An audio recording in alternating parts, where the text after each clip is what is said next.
Well, the latest is, after many sort of false dawns and after the collapse of the takeover by Azerbaijani businessman Hafiz Mammadov, Sheffield Wednesday have announced today that Milan Mandaric has relinquished control, and the Thai Union Frozen Group, headed by businessman Dejphon Chansiri, acquired 100% stake in the Championship club. Lock, stock and two smoking barrels. And, for people who know about the history at Hillsborough, Milan Mandaric said he will sell to the right person, and you'll know when I announce it, and that's exactly what's happened. And these guys are from Thailand. They are sort of frozen food magnates. It's the Thai Union Frozen Group.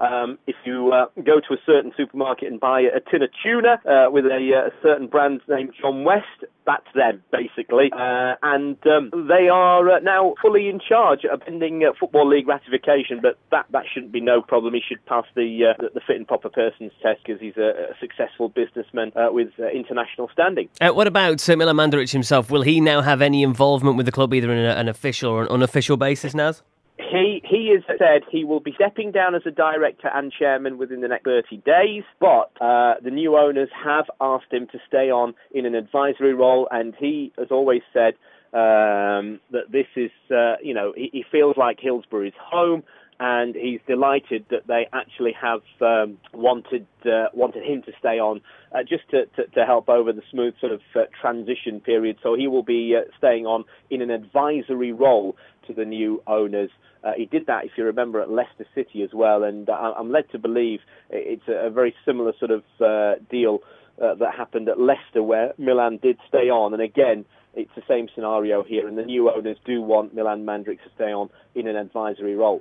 What impression do you get from the fans at this news of this change in ownership? Do they seem quite excited by it? As a fan myself, Andy, this is the most excited I have been in about 15 years. It really is. I mean, there's been so many false dawns in terms of takeovers for Sheffield Wednesday. This actually looks like it's the real deal, and these guys, a quote from the new owner where his son was a mascot at the Blackpool home game, and he's promised his son, and he's going to keep that promise to all the fans as well, that he'll not rest until Sheffield Wednesday are back in the Premier League. Well, now you say about not resting, and you, Naz, as a Sheffield Wednesday fan, how do you see the next 4 days of the transfer window then? Do you think Sheffield Wednesday may just bide their time and wait for the summer, or do you think that this might be quite exciting for Wednesday fans in the next few days? Well, the new owners have said that they are going to be making some moves in the transfer market. I can confirm as well that the loans of Lewis Baker from Chelsea and